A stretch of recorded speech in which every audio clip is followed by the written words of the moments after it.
Super Bowl 55 could be a great one. We've got the GOAT looking for a seventh Super Bowl crown against a possible would-be projected GOAT in Pat Mahomes. Kansas City taking on Tampa Bay with the reigning champions as a 3-point favorite. We got Steve Merrill on the line from ProSportsInfo.com.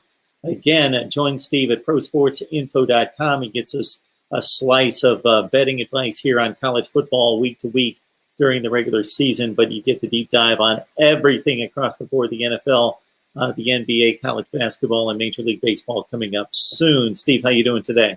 Hey, Mark, doing well. All right.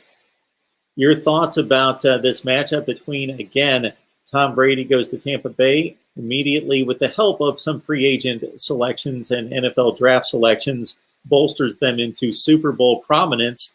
And then, of course, the Chiefs coming off a championship last year. What we gained from the regular season, from the initial meeting, and what's happened in the championship games to arrive us to a place where we might expect to lean one way or the other. Yeah, I mean, it's an interesting game because they did meet, as you said, in the regular season back on November 29th, week 12. What's interesting, by the way, is Tampa Bay, after losing that game, went to 7-5. They have not lost since. So that was really the turning point of the season for Tampa. And you can really say the second half of that game was the turning point for Tampa because they outscored the Chiefs 17-7 in the second half. The problem was Kansas City got out to a really fast, quick lead, 17-0 lead after the first quarter, and that was a 75 and then a 44-yard touchdown receptions for Tyreek Hill. He crushed Tampa in that first quarter. So I don't know how much we could take away from that game just because it didn't play out as a true close game. You know, Kansas City got into the quick lead. Tampa got a lot of points and yardage in the second half. I don't want to necessarily call it garbage time, but it kind of was because Kansas City once again had a 20-7 lead at the half. What's interesting about that game, though, is how similar it is to the Super Bowl. I mean, first of all, it's in the exact same stadium. It was a home game for Tampa. Now it's technically a neutral game, but they had 15,000 fans back in November, so it wasn't like it was a real strong home field, just like it won't be for the Super Bowl. The line was 3.5. It's now 3.5 for the Super Bowl. Total was 56, which is the exact same over-under as this game. I actually remember that game because I had a play on the over for my clients. It did not win, but I felt like it should have. If you told me ahead of time, Mark, that the two teams were going to combine for almost over 900 yards of total offense and almost 770-some yards of passing, I would have felt pretty good about that over. So I think it should have gone over the 56. It stayed at 51, but once again, that's because Kansas City got out to that really fast lead, and they didn't really have to push it much after that. Historically speaking, Super Bowl rematches do tend to the under, actually. 8 of the 12, when we've had a regular season rematch over the last 40 years, have gone under the total in the Super Bowl because teams make adjustments. And I do think that's the one X factor here. Obviously, on the surface, looks like a high-scoring game again, two potent passing offenses. But both coaches, Andy Reid and Bruce Arians, very good game planners. Both have been very good with buys, especially Andy Reid. He has a remarkable point spread record off a bye, both regular season and postseason. So you do wonder, are they going to make some defensive adjustments? And, you know, if that's the case, maybe Tyreek Hill won't be the dominant player he was back in late November in that first meeting. The strongest trend I can remember in Super Bowl history was going back to the 80s and then into the early 90s, where the NFC was the dominant conference. And there was a number of close point spreads during that time, but the NFC just continually beat up the AFC with the likes of the Giants and the Redskins and the 49ers at that point. Is there anything historically from the standpoint of whether it's, the better rated offense or the better rated defense? I know that the defense ruled supreme for a long time in regards to Super Bowl matchups, that the higher rated defense would win the game. Anything like that could point us toward a winner in this one?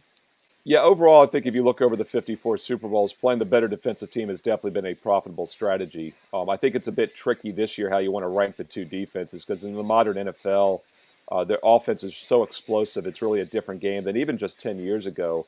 This will be my 25th Super Bowl as a professional handicapper. I started in 1996, so I've almost reached that point here where I've done half the Super Bowls as a pro. I'm 5 years away from that, so when we hit Super Bowl 60, it's going to be a little bittersweet for me. It's going to make me take a real look at my life, I guess, if you will. But, when you and I grew up, Mark, we saw those low-scoring Super Bowls back in the 70s and 80s. In the 90s is when things really changed, like you said.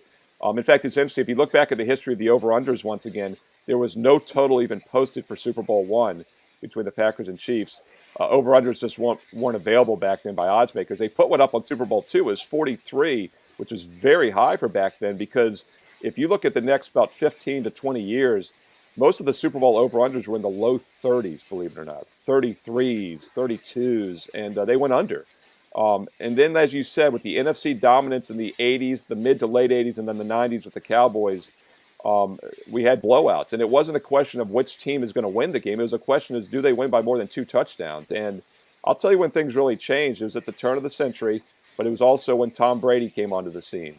And we started seeing more competitive Super Bowls. Keep in mind, he was a 14-point underdog to the Rams when he won that game 20-17. And everything changed after that. If you go over the 54 years of Super Bowl history, only 6 times has a team won and not covered. So only 6 times out of 54 has the point spread mattered. But here's what's interesting. 2 of the last 3 times, it's been the Patriots and Brady winning and not covering. And it was back-to-back years against the Panthers and the Eagles in the mid-2000s, including Andy Reid's Eagles. So they won by 3. Both those games didn't cover as a 7-point favorite. They also lost by 3 both times to the Giants as a big favorite in those upsets. So Brady has played remarkably close Super Bowls. Now, is that a New England thing? Is it a Belichick thing? Or is it a Brady thing? I think it's more of a Belichick thing than anything, but I think it's partially a Brady thing. And keep in mind, he's basically the semi-assistant coach this year with Bruce Arians. And he has a lot more game experience than Arians has in the Super Bowl. So it'll be interesting to see if some of these Patriot and maybe, Brady trends continue, which means close game. The point spread might matter, which it normally doesn't. And one other angle that's been very prevalent has been low-scoring first quarters. And that's basically been because of the Patriots again, because they've been in half of the Super Bowls for the last 20 years, you got to keep in mind. So we have to be very careful when we dig into Super Bowl history, because it doesn't translate, like you said, to the 70s and 80s and the 90s anymore. And in really the last 20 years, your sample size is half Patriots and Tom Brady. But the question is it Brady or is it the Patriots? I think it's probably, a little bit of both. We've got Kansas City taking on Tampa Bay, of course, in Super Bowl 55, an intriguing matchup. The Chiefs are a Super Bowl champion. I'm trying to go through history in the top of my head because I know all the Super Bowls by heart, but I can't do the math off the top of my head in regards to Super Bowl champions repeating. That seems to be a fairly common element where a Super Bowl champion will be successful that second year. Yeah, it doesn't happen too often. We did have some runs, obviously, with the dominance, as you said, of the NFC, but we've had more parity here in recent years than ever, so it's something we've seen less. I do know there's only been 2 quarterbacks who have ever won back-to-back MVPs, and Mahomes won it last year. Somebody asked me this the other night on a show. I got the first one. Bart Starr. The second one. That was exactly who I said, Mark. You and I think alike. Right away, I said Bart Starr because I knew Super Bowl 1 and 2. Who was the other one? The other one would be, it would be Terry Bradshaw in Super Bowls 13 and 14. Exactly, and I didn't think of that. And right when he said it, I recalled it, because you do have to think, like you said, but not only quarterback, but back-to-back winners doesn't happen too much. And it's interesting you bring that up, because a year ago, if we were talking about this matchup, I'd have to say, boy, you have to love the experience factor of Tom Brady over Patrick Mahomes. But it's not the case anymore, because like you said, they won it last year. And Mahomes went out, got the MVP. He's been to 3 straight championship games now in the AFC. Probably should have beaten Brady, by the way, a couple years ago. Could have won back-to-back. They could be going for their 3rd straight Super Bowl here very easily. And some remarkable records. Keep in mind, they went 12-4 last year in the regular season. He was hurt and missed some games. He sat out Week 16 or Week 17, Game 16 this year. Going back the last couple seasons, the Chiefs are now 25-1 straight up when Mahomes is the starter. That blew me away even when I saw that stat. I believe it's either 17-4 or 21-4 career on the road straight up. It's either 17-4. I think it's 21-4. Either way, remarkable record. This guy is the next GOAT. I mean, and there's no question who he'd rather have for the next 5 or 10 years. Brady probably will be playing in 5 years, but shouldn't be. But for the big one game, you could say, hey, maybe you'd rather have Brady. But after last year, I don't think that's the case anymore. And would have been really interesting if Tampa had played Buffalo. Then we would have been talking more about that experience and lack of. And that's something else we saw in the 80s and the 90s with the NFC. Those teams kept making it, like you said, the Giants, Redskins, Niners, Cowboys, and they were always playing teams that didn't have experience. So I don't think that's as much of a factor in the game this year. And the NFL's changed as well. It's such a pass-heavy league. They can't just play that smash-mouth running game like the NFC. They were just bigger and physical than those Bills and Dolphins and Broncos teams in the 80s and 90s. Yeah, I was recycling some of the scores of those early Super Bowls when you were talking about the over/under being in the mid-30s, and yeah, you had like a 14-7 Miami win over Washington. Yeah. You only had 22 points scored in the Pittsburgh Minnesota Super Bowl and Super Bowl IX. Just a completely different game. Interesting stuff. Love talking Super Bowl history. We got Steve Merrill on the line from ProSportsInfo.com for Steve's Super Bowl prediction.